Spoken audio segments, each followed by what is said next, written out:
आज मेरी बेटी स्कूल से आई तो उसे कुछ मीठा खाने की इच्छा हुई और वो मुझे परेशान करने लगी कि मम्मा कुछ मीठा बनाओ।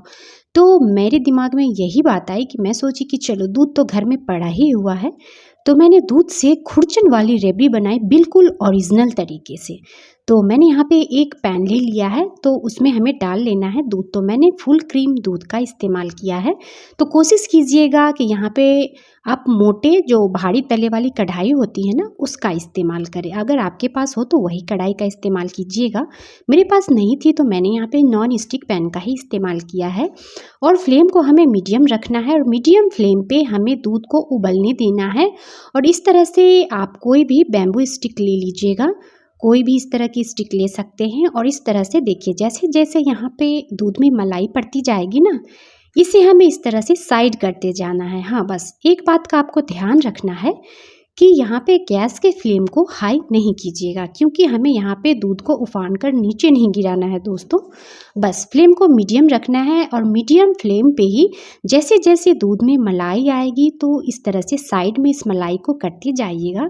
तो यही मलाई जो है ना साइड में जाके इकट्ठा हो जाएगी और इससे आपकी खुरचन वाली रबड़ी बिल्कुल हलवाई जैसी बन करके तैयार होगी, बिना मिलावट के ही, और खाने में बहुत ज़्यादा टेस्टी लगेगी। तो चलिए इस तरह से मैं इसे साइड साइड से इस तरह से जैसे जैसे इसमें मलाई आ रही है ना, देखते जाइए दोस्तों।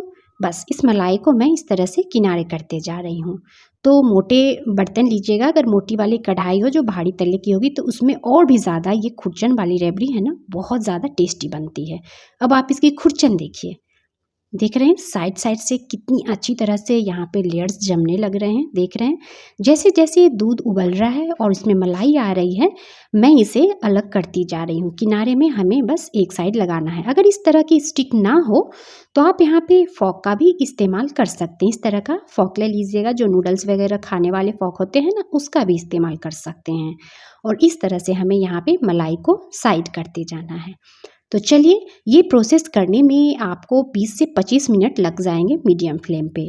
तो दूध आप अपने हिसाब से कम या ज़्यादा भी कर सकते हैं। तो चलिए इस तरह से देखिए, देख रहे हैं कितनी मस्त वाली साइड में खुरचन आ गई है ना। तो चलिए बस ये दूध हमारा इतना ही गाढ़ा होगा, अब इससे ज़्यादा दूध को हमें गाढ़ा नहीं करना है। अब इसी स्टेज पे हमें क्या करना है, इसमें डाल लेना है चीनी। तो मैं इसी तरह के डब्बे में चीनी वगैरह इस्तेमाल करती हूँ, रखती हूँ, ताकि इजीली होता है कोई भी सामान को निकालने में, उसमें लिखा हुआ होता है। तो चलिए मैं यहाँ पे चीनी डाल दे रही हूँ। तो मीठा आप अपने हिसाब से यहाँ पे कम या ज़्यादा कर सकते हैं। तो मैं 3 चम्मच चीनी का इस्तेमाल कर रही हूँ। तो टोटल मैंने यहाँ पे 3 चम्मच चीनी डाल दिया है। अब मैं इसे साइड में रख देती हूँ। फ्लेम को मीडियम ही रखना है इस दौरान, हाई बिल्कुल नहीं कीजिएगा। और इस तरह का कोई भी स्पैचुला ले लीजिएगा और साइड साइड से हल्के से बस आपको खुरचन को अलग कर लेना है। देखिए क्या मस्त ये रबड़ी जो है ना आपकी बहुत ज़्यादा स्वादिष्ट बन करके तैयार होगी।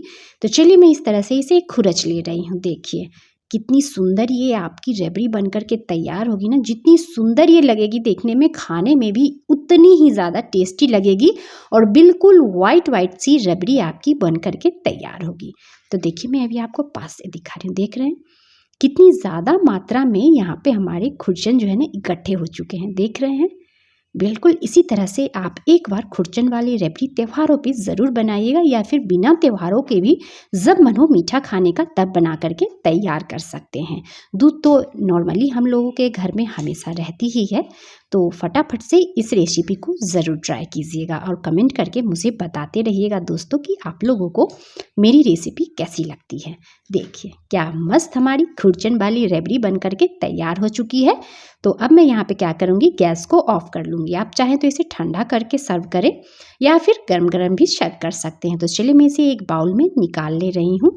इस तरह से सारी रबड़ी को मैं यहाँ पे बाउल में निकाल लूँगी। उसके बाद हमें क्या करना है, यहाँ पे डेकोरेट कर लेना है। तो थोड़ा सा मैं गार्निश कर लूँगी इसे सुंदर बनाने के लिए। तो मैं यहाँ पे थोड़े से ड्राई फ्रूट्स को कट करके डाल दी हूँ। बिना ड्राई फ्रूट्स वाले अगर आपको रबड़ी पसंद हो तो बिना ड्राई फ्रूट्स के भी आप बनाकर तैयार कर सकते हो। और थोड़े से मैंने यहाँ पे केसर के धागे डाल लिए हैं। अब मैं खा कर बताती हूँ। मैंने बनाया तो था अपनी बेटी के लिए दोस्तों, पर मुझे रुका ही नहीं गया, क्योंकि मुझे भी रबड़ी बहुत ज़्यादा पसंद है। मस्त हमारी रबड़ी बन करके तैयार हुई है। इतनी स्वादिष्ट बनी है कि मैं इसकी तारीफ़ करूं वो भी कम पड़ जाएगी। तो चलिए अब अपनी बेटी को भी देखते हैं कि वो क्या कर रही है। उसे भी ये रबड़ी थोड़ा सा चखा ही देती हूँ, बनाई तो उसी के लिए थी। मम्मी, ये रबड़ी बनाए हो आप, मेरी फेवरेट। हाँ बेटा, ये आपकी फेवरेट रबड़ी बनाई हूँ, पर मैं पहले चख ली हूँ, तो चलो आप चखो। मम्मा, आप अपने हाथ से खिलाओ, और भी टेस्टी लगेगी।